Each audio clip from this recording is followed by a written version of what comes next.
Calling Iron Moth one-dimensional is an overstatement, and quite frankly, an insult to lines, but this Pokemon is a special attacker. That's it. Even though the special attacker is a class, and with other Pokemon you can go deeper into how it's going to interact, no, this Pokemon can only special attack. It's 110 speed, 140 special attack, and then it gets a rainbow coverage of moves. Bug, Fairy, Electric, Grass, Fire, Steel, Flying, Psychic, Bug, Poison. It's kind of crazy, and that's it. Like, you just slap whatever moves you want for the team or whatever the meta calls for onto this Pokemon, and then you click attack, and there's really no more depth. The biggest decision you have is, do you go Booster Energy or do you go Choice Specs? Booster Energy on Paradox Pokemon is effectively a second Life Orb for the team. It doesn't matter that you don't take Recoil, you just want the second Life Orb on your team. That's the biggest upside, and then you click on the strongest move against the opponent, and you win. Now, a lot of these are running Terra Grass, and if Iron Moth needs to Terra because its typing is weak or doesn't have the correct matchup, just assume Grass, and then there's a small chance it's going to be like Fairy or something. But I consider this to be a very Timmy move. Iron Moth isn't that good of a Pokemon, so wasting your big Terra gimmick to get countered or revenged isn't that good of a play. Like, it makes sense because, oh man, 4x weakness to ground, everything's running Earthquake, there's Terra Ground Pokemon out there, maybe an Earth Power or something, so you want to turn that into a Resist, boom, 3-hit KO Pokemon because you're just gaining all of that extra durability, pretty good. Rock weakness on the base, Water, Psychic, so makes sense as to why you'd go Grass, but then you don't really get anything out of it, and when you look at Iron Moth, yeah, 80, 60... physical, like strong neutral physical hits are going to be threatening, so it's not like you're going into a defensive Terra typing and getting too much out of that. 80 hit points, 110 special defense, that's better, but there's a lot of powerful special attackers out there. So you get your one turn on the Terra Grass debate, and then you still get picked off by either a super effective hit or potentially a neutral hit just from a strong special attacker that's most likely faster than you. The matchups get kind of weird. And even then, like, Terra Grass doesn't make sense because you need to KO the Pokemon in front of you, and if Grass is the better offensive option because it hits super effective, that needs to be KOing them anyways, especially with 140 special attack booster energy. Don't really need to go into the stab for that as much. And even then, I opt for Discharge over Energy Ball because Bulk Water is really common and Terra Flying is really, really common. So I'd rather hit one of those super than, oh, getting countered into the Terra Flying against the Terra Grass. Now, you just can't really do anything. I do consider Terra Fairy to be a bit more viable, but when you get into damage calculations, you see that this Pokemon needs all the power it can get, because Timid Nature, good to just kind of slap on that way in case there's some kind of weird sweeping Pokemon or weird speed tier Pokemon. You deal with it in all situations. Even though we're in a bulkier meta, like, you can get away with this, but you just might find some weirdness. You just might be put into a bad position. Gets even weirder if you're trying to like exchange out some bulk, but like we talked about, the stats on this Pokemon start getting like weird when you go into like speed tiers and trying to survive. So really, you just need to focus on one-hit KOing as many things in front of you as possible. The speed gets you to that point, but depending on the meta, depending on experimentation, maybe just run Modest for a bit, and if nothing's outspeeding you, then you're just getting free 10% damage, and that matters. If there's weird stuff that like comes in the meta or just keeps stopping you, then that's when you need to change it around, and then you can go back into the Timid Nature, and that's like where things get wild. Even with Timid Max, we're still proccing booster energy on our special attack. So if you actually want to go into the boost, now you're in some kind of weirdness, but maybe that's what you want. You want the Choice Scarf kind of speed out of this Pokemon. That way you can catch up to a lot of other Pokemon, but the freedom to choose your moves, and then you land that Fiery Dance, you get the boost, and now you have +1 special attack, +1 speed, and you're running over everything. But that, I think, takes way too much from our special attack, and then again, the numbers get weird. So back to damage calculation, we have Jolteon. Jolteon, 65 hit points, 95 special defense, kind of catches the average durability of a sweeper Pokemon, so we need to get this threat out of the way if we want to actually find the sweeping power onto Iron Moth. So Timid Nature, Fiery Dance is 54%. What?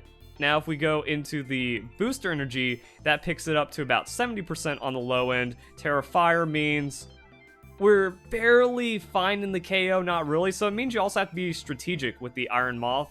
And that feels really awkward on this Pokemon because you have 140 special attack, 110 speed, and all the coverage in the world. And if you want to hold on to that Timid, it's not enough to KO Jolteon. So Modest Nature now swings it, and then there's like a 50% chance you win the game, I guess, because then the Fiery Dance kicks in, you get that boost, and now you're actually just kind of finding it on everything, and you have the freedom to choose your moves. So maybe that's it? But this is coming at the cost of your Terra for the battle. So if this Pokemon goes down, you are now at a severe disadvantage. But then our Bolt kind of shows as well. 80 hit points, 110 special defense, uninvested into the Jolteon. Jolteon is a 2-hit KO with the choice specs. It's like Outspeed Thunderbolt, Outspeed Thunderbolt. That's not going to feel great. But that's why you have to like fish for the damage, find that revenge, and if Jolteon is one of the faster or fastest Pokemon on their team, you're good to go. Problem is when like Flutter Mane and other Pokemon enter the equation. Now this matchup also gets weird because we have the 2-hit KO with the Psyshock, but non-stab super effective hit onto the 110 special defense. Iron Moth is going to bulk it out, but the Shadow Ball means like, oh, you just get 2-hit KO'd. So Shadow Ball, trade the Terra Fiery Dance to not get it, and if you have Terra Grass or Terra Fairy, you just click the Shadow Ball because that's a 2-hit KO, and it doesn't change anything between the Psyshock because the Psyshock's low base power, and also, again, non-stab shenanigans. It's like Shadow Ball just picks it up, and then you just don't get to play the game. Which also means, like, maybe you just run this. Because now you're trying to do it the other way around, that, okay, we survived something. And if we're adding a decent amount into our defense, like that's 20% more defense, we can also survive a not super crazy or a not super effective physical hit, and then we're just kind of winning. So Booster Energy, we now boost our speed. You're not really going to find too much speed boosting above 110. It happens because the game is ugly, but it's not super duper common, and it's also going to be telegraphed with like a Booster Energy or something like that from a Flutter Mane or an Iron Bundle. So you can actually kind of see it, but then you're also telegraphing yourself with the Booster Energy, and that gets problematic as well. Booster Energy special attack, they know where your speed tier is. Booster Energy speed, they know you're sweeping and you are sacrificing. Like, you're sacrificing a ton of damage because no specs, no crazy running it down, and you also aren't even fully invested on this. So it's going to take 2 hits from the Iron Moth, even though it's outspeeding, to do something, and then you're kind of giving a lot away right there. But what you're doing this for is you outspeed, hit him with a Fiery Dance. Also, you're fishing for that 50% chance. If you don't get it, that's fine. You throw another Fiery Dance, that's a KO. They only get to touch you once since you're faster. Now, on odds, or even like better odds, you get 1 or 2 Fiery Dance boosts, and now you have the access to the coverage. It's still pretty strong. You hit them with that strong neutral in most situations, and then you can kind of pick it up. So this is kind of the snowballing Iron Moth. But at the end of the day, like, you can still just get calm-minded into, you can get tanked out by a Blissey, get tanked out by an Assault Vest or other just crazy special defense tanks, or maybe just get unlucky. They could also have a decent chance of bringing in a faster Pokemon that can 2-hit KO you, maybe because of like chip situations you just get revenged on. So Iron Moth, like, you look at these stats, you see a 140, 110. This is premier sweeping. This is now like the best Pokemon ever. And then it isn't. Even with Booster Energy, even with Terra, even with all this coverage. And you're thinking, all right, well, what about the Quiver Dance? We just run it like Volcarona? No, we don't. It's just the silly thing about Paradox Pokemon. They can only do one thing.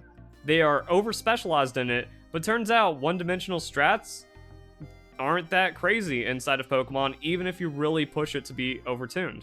And then for the rest of the moveset, you don't really have too much to work with. I mean, we have Morning Sun, but in the rare situations where you're 3-hit KO Pokemon, it's not really going to do you too much good to kind of heal up. And then in tank matchups, you just want to be breaking it down. If you're not wall breaking with this, you're also not going to anti-tank whatever's in front of you.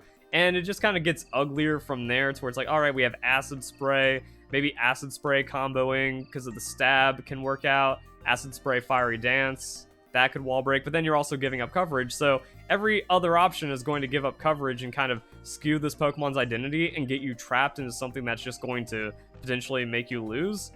And yeah, Whirlwind, Anti-Tank, but again, if you're in that position, Iron Moth isn't the anti-tank when there's tons of other Pokemon that are really good at anti-tanking. So yeah, like I said, Iron Moth really isn't that good. It's a noob trap Pokemon. It has all the things you think you want for the team. It's like a Greninja, right? You slap this in, you give it some good coverage, it's going to fill in all the holes for your team, but then it doesn't really. And even Volcarona, like a lot of people have been picking Volcarona. Volcarona just kind of feels like an int as well, because even with Quiver Dance and similar stats to the Iron Moth, it doesn't just win.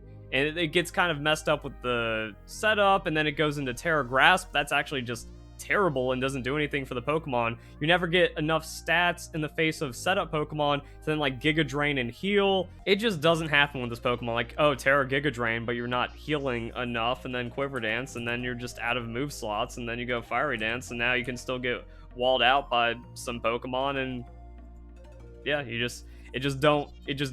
So the moral of the story is, Generation 9 meta is ugly. It's too ugly for this. It's too ugly for this. Hope you guys enjoyed the video. Hope you all have a nice day. Thank you very much for watching.